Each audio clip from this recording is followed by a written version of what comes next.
So another common tractor we come across with utility companies, parks, etc. is the Kubota brand, and here we're going to have a look at the M8560 four-wheel drive 85 horsepower version.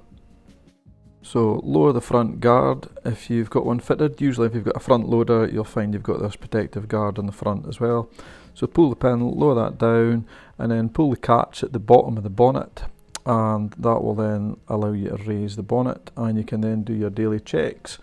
Again, inspect all your bits and bobs under there.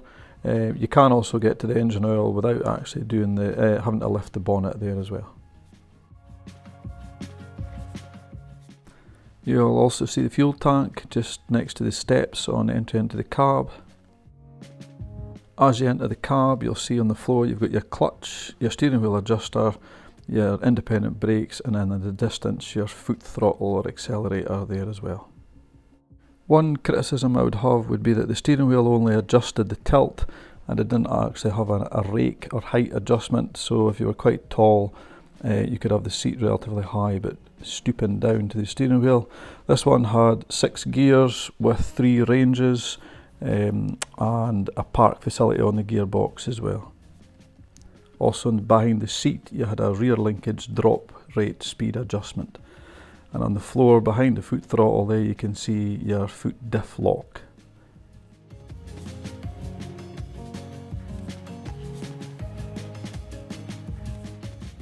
Rear linkage was category 2. The PTO guard was solid, so it didn't actually lift at all. The stabilising arms at the sides were very good to use and quite simple to operate.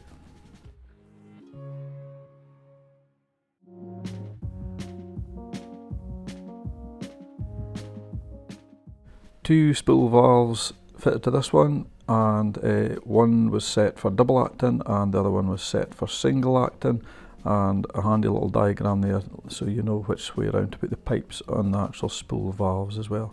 It had plenty of hydraulic oil flow to operate all we were needing. We had a tip-in trailer in this case and a grass collector there, and it managed this no problem at all.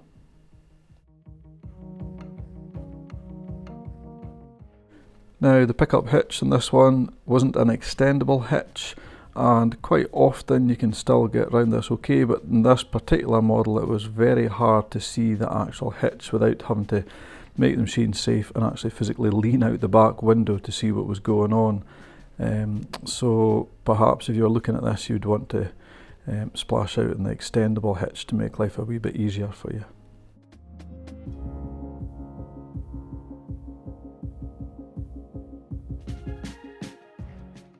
This model had a Kubota front loader fitted, which was very easy to use, nice and quick in the hydraulics. You can see the handle at the side there. You could select it whether it kept it level as you lifted and lowered, or you then could make it that you had to make the adjustments yourself. So there's pros and cons. If you were doing perhaps some pallet work, you would leave it on self-leveling so it would keep the pallet level as you lift and lower, and for some other tasks you might want to turn that off, so you can see the difference in the two settings there.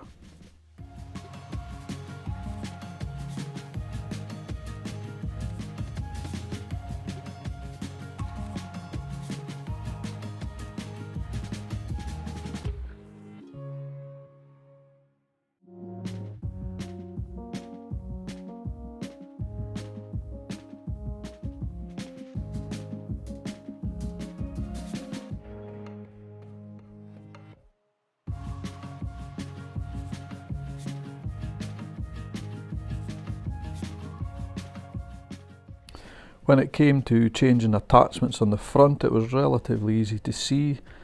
The brackets in this case were painted bright yellow so you could see where you were actually aiming for, and it was a semi-automatic setup, so you pull the handle out to release the hooks. Once you were into the attachment you simply lifted just slightly off the ground and then tilted it back, and you'll see the handle lock into place itself. Again, before you head off, always make sure these pins are securely in place. Also in the loader there you can see in front of us there's an indicator, so when you're sitting in the seat you can see where your position of the bucket in the front is.